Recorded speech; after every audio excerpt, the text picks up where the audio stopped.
Greetings, beloveds. Beloveds, that which you have decided, that which you have chosen, that which you have told yourself you cannot live without, is the very place for you to allow yourself to unhook from what could best be described as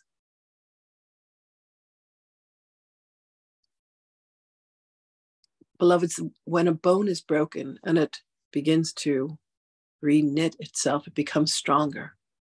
When you look at the very place where you say, I cannot live or I cannot exist without this thing, and you allow yourself to release it, it is like the breaking of something.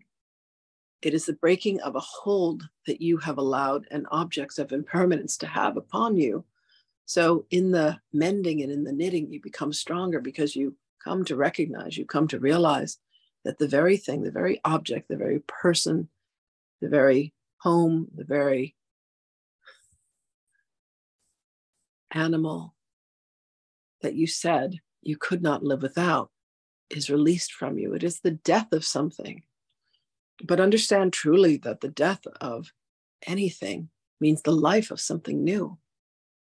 And what you are giving back to yourself is your freedom to be non-attached. Now, understand that attachment is born of a place where you have taken an object of impermanence that you think exists separately from you, separately than you, and you have imbued it with imaginings of this is the very thing that is the purpose for my happiness. This is the reason why I live. This is my raison d'etre.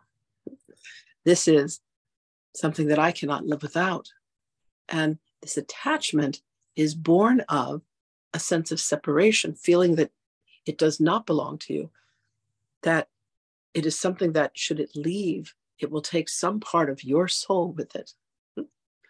It will take some part of your happiness with it.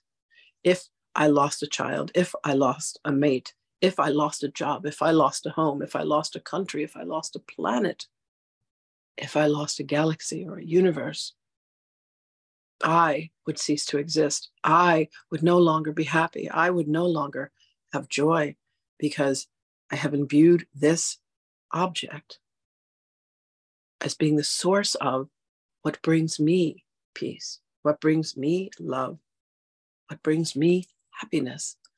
Beloved, you must understand that all that has happened is you have taken an aspect of self.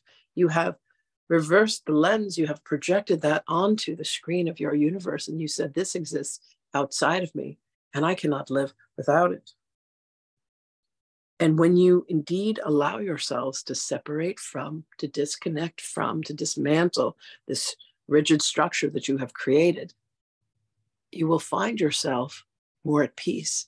You will not necessarily understand why, but it is this mechanism of attachment that is what is causing you all the trouble and all the turmoil.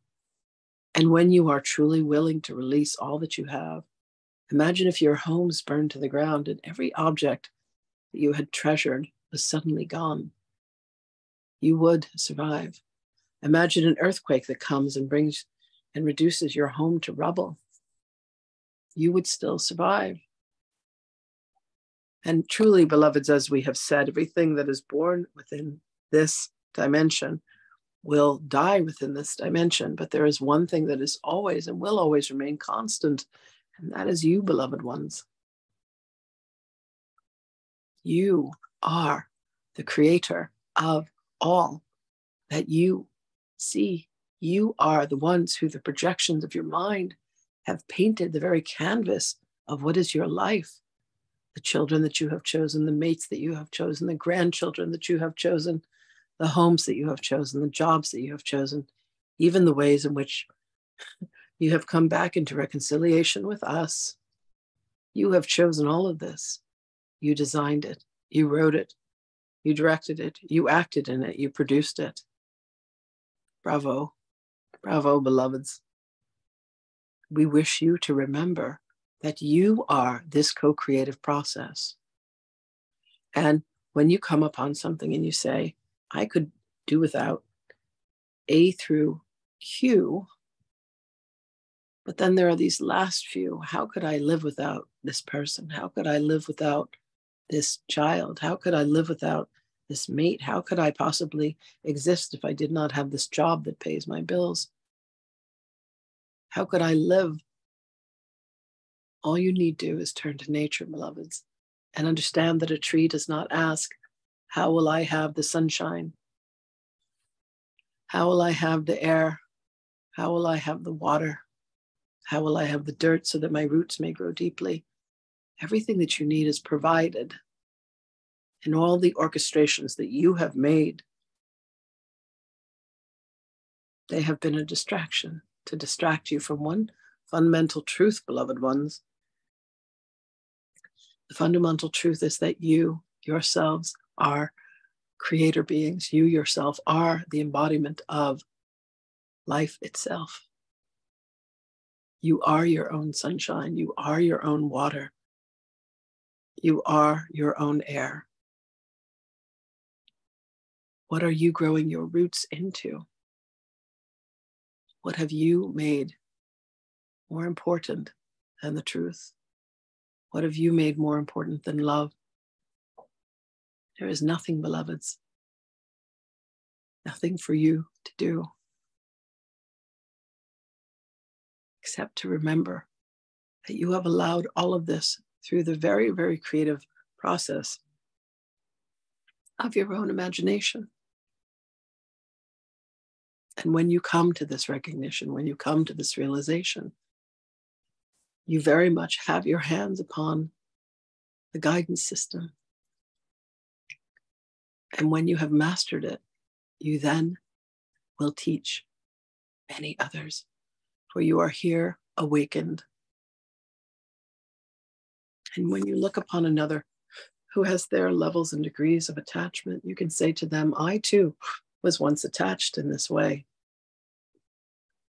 And when I recognized that I had surrendered some part of myself to this object, and I could love myself enough to say, it is time to let go. I found my freedom and I found my truth. So find one thing today, beloveds, that you have been so attached to, and see if you can allow yourselves to release the hold. You say, I'm being strangled, and you do not realize that it is your own hand around your own throat, beloved ones. See if you can remove your hand and say, it was me all along. There is such freedom available to you all. Blessings to you, precious beloved brothers and sisters. We love you. We will speak with you again.